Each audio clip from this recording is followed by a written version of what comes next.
Doctor Ali ਕਨਾਨੀ ਆਰਥੋਡੋਂਟਿਕਸ ਦੇ certified specialist ਹਨ ਜੋ ਹਰ ਕਿਸਮ ਦੀਆਂ ਦੰਦਾਂ ਦੀਆਂ ਪ੍ਰੋਬਲਮਸ ਨੂੰ ਸੋਲਵ ਕਰਦੇ ਹਨ। ਆਰਥੋਕੈਡ IQ ਦੇ ਕੰਪਿਊਟਰ ਗਾਈਡਡ ਸਿਸਟਮ ਨਾਲ ਆਪਟੀਮਲ ਬ੍ਰੈਕਟ ਪਲੇਸਮੈਂਟ ਕਰਦੇ ਹਨ। ਮਿਨੀ ਸਟੇਨਲੈਸ ਸਟੀਲ ਬ੍ਰੇਸਿਸ, 골ਡ ਬ੍ਰੇਸਿਸ, ਕਲੀਅਰ ਬ੍ਰੇਸਿਸ ਤੇ ਇਨਵਿਸਲਾਈਨ ਸਿਸਟਮ ਵੀ ਉਪਲਬਧ ਹੈ। ਜੇਕਰ ਬੱਚਿਆਂ ਨੂੰ ਖਾਣਾ ਚਬਾਉਣ ਵਿੱਚ ਮੁਸ਼ਕਿਲ ਆਉਂਦੀ ਹੈ, ਸਪੀਚ ਪ੍ਰੋਬਲਮਸ ਜਾਂ ਐਬਨੋਰਮਲ ਬਾਈਟਸ ਹਨ ਤਾਂ ਪਹੁੰਚੋ ਡਾਕਟਰ ਅਲੀ ਕਨਾਨੀ ਕੋਲ। ਕ੍ਰੀਏਟਿੰਗ ਬਿਊਟੀਫੁਲ ਸਮਾਈਲਸ, ਇਲਾਜ ਕਰਾਓ ਤੇ 에ਅਰ ਮਾਈਲਸ ਵੀ ਪਾਓ।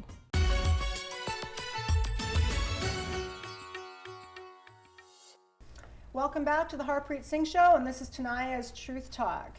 Before the commercial break, we were talking with Victoria, a veteran exotic dancer of 10 years, and Bridget Perry, known as Becca Banks. She is also a headliner feature dancer. We were discussing the topic about the recruitment of exotic dancers out of the high schools and the colleges. I personally am dead set against this, and I've got two girls, one that was in the business for 10 years and one that's currently in the business, that will definitely agree with me. So here, you're still currently an exotic dancer, but you're making every effort to get out of it. Yeah. And I mean, I've been working with you and loving on you and trying to get you out of that, and I believe in my heart that that's going to happen because you're pretty determined.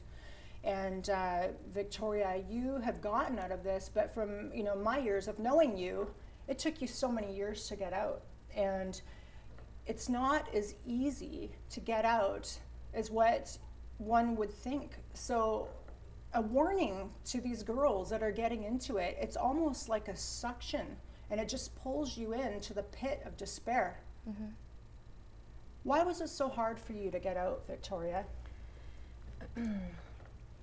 I think it was more of when you're doing, you get into this industry, you sort of think you're young, you're invincible, everything's going to work itself out. Yes. But you get to a point where you start getting older in the business. So I know at the time I was 26, I think, when I was trying to get out, and currently now I'm 35. So, 26 is, you're not old, but you're starting, the younger ones are coming in and making, so that your years are only numbered, right, before you've got to get out. So that pressure is on you. I wanted to get out early enough so that I wanted to be still young enough and not feeling like I was being forced out of the industry. I wanted to leave on my terms.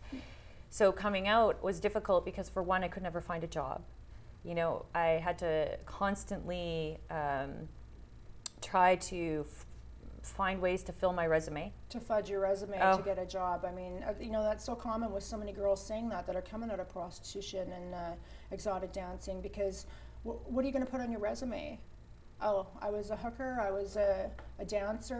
Well, you come into the industry, you come out of the industry in the real life, for one, you have really no friends. You start with friends in this industry, but they slowly start to move in a different direction because they all have lives. I mean, they've moved on, and you're still been doing the same thing, living on the road, whatever. Yeah. You come out, so it's a lonely feeling. You feel being on the road. Oh, you're by yourself. What about you, Bridget? I mean, you tried after the death of Zoe, who was your best friend, that actually got into exotic dancing, which led her to prostitution and ultimately led her to death. She hanged herself just over a year ago. Yeah. When Zoe hanged herself, you said a year ago that you were going to get out. And that I was going to not do drugs and that I was going to get out.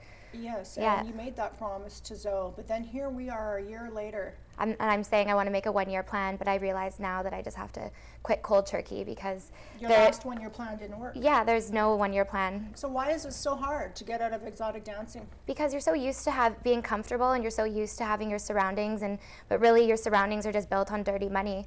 I have a closet full of all this expensive stuff, but it's a closet of empty dreams and empty promises from people that, for everyone. When talking to the viewers right now, that would be any male viewers that are watching right now that would go into strip clubs and be watching girls exotic dance, and you're smiling, you're dancing, you seem happy. What's the real story? It's a lie. It's a lie?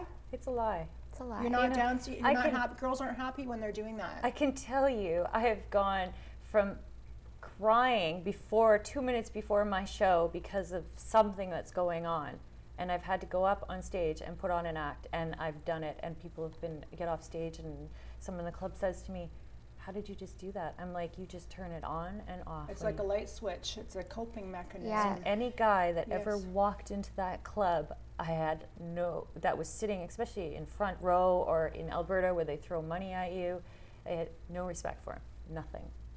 So you act like you want them, and you act like you're Oh, interested you tell them in them everything they want to hear just because to you get just the want money their out. money. Yeah. But you actually resent them. Yeah. I would just get so messed up, and I remember one time I did GHB and I ended up G-holing on stage. Okay, so GHB, to the viewers who don't know what that is it's the date rape drug.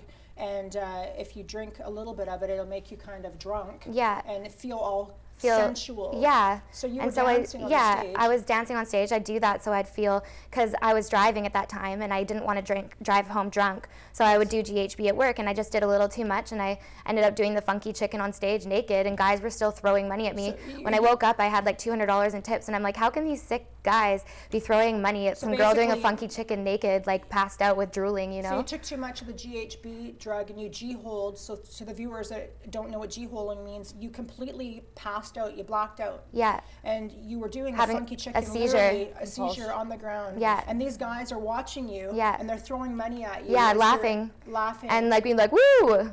And then you woke up in the hotel room upstairs. I mean, you were unconscious. For No, in the quite some change room. time. I woke up in the change room You know what? beside the toilet, throwing up. You are not the only story that I have heard of girls G-holing on stage, having accidents on stage, because so many of them are doing drugs just to get that edge off, because it's honestly hard to go Yeah. on stage and dance and take your clothes off when you're not doing drugs. I mean, Yeah. it's hard to do when you're straight. There's been some pretty embarrassing accidents. Like, I know one girl, she like literally shit herself on stage Oh my from goodness. being in a G-hole. So this is very common. So Yeah. you would definitely say that exotic dancing is not Glamorous. a good thing to get into to No. pay your college tuition. No. So with all of the stuff that has happened in your lives, and you know, I know you both personally very well suffer from depression because of this industry. Okay, how would you say that has affected in your faith in God? Because I know me, I'm a born again Christian. I believe in Jesus Christ.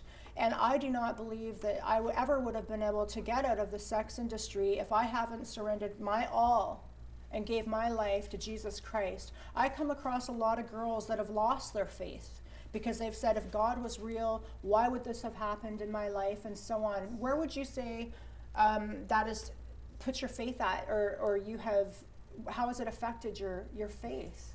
Well, my faith has been kind of like whatever. I believe in the universe and whatever. But now, since I've seen you and your story and everything, you really inspire me, and I see what you've done, and I'm open to the idea of, you know, going to church and, you know, doing that stuff and having more of a spiritual life with Yes. God. Yes. And what about you? I think just my faith is being here, being able to tell others what I've gone through. If I can be a help even to one person, that means a lot to me, because I would do anything to discourage anybody from getting into this industry, because of what you deal with after you get out. It's awful You know, feeling. so many of these young girls, they see a lot of these girls that are in dancing, and they see them with the hair extensions, the Gucci bags, the nice flashy clothes, and they say, I want that. Yeah. That's exactly what Zoe did when you got her into exotic dancing. Yeah. She said, how do I get all the nice things that you have? And you said, dancing. Dancing, but Right? now my nails are ruined. Under here is all broken nails. I have my broken hair, broken dreams. Everything that I have, I'm gonna have to sell just so I can stop dancing, and I'm gonna have to live off of the stuff that, like all the designer clothes, I'm gonna sell it, and I'm gonna have to live off that. But you and know what? This is how normal people live. Yeah, I know. You know? And I'm just gonna have to go back to square one. But nobody knows beneath all that stuff, the material items that she's got on her. No one knows really what's So going basically on. on the outside, you appear to have it all, the nice looks, and you're very good at acting, so you're good at putting on that front. But at home, you're depressed. You're depressed. Many girls are suicidal. You've been suicidal, self-medicating with drugs. So All the effects lead back to exotic depression. dancing is definitely not as glamorous as what one would think, by far. By far. Basically, by signing up for it, you're saying, I want to be depressed and I'm going to go into a depression. You should just know that from the start before you sign up for it. You're going to be depressed. So what do you think these strip club owners that are trying to recruit these young girls, do you believe that they know that this is what happens to these girls, but they don't care? I'm sure they see it and they don't care, and it's about money because it's an evil world, and these people obviously just care about money. It's their own financial gain. It has nothing to do with, helping these girls, making sure they get through school. They don't care about any of that. Yes. These club owners care. Thank you both for coming on the show and shedding some light onto this dark industry of exotic dancing. Well, there you have it. Thank you for watching Tania's Truth Talk on the Harpreet Singh Show. We'll see you next week.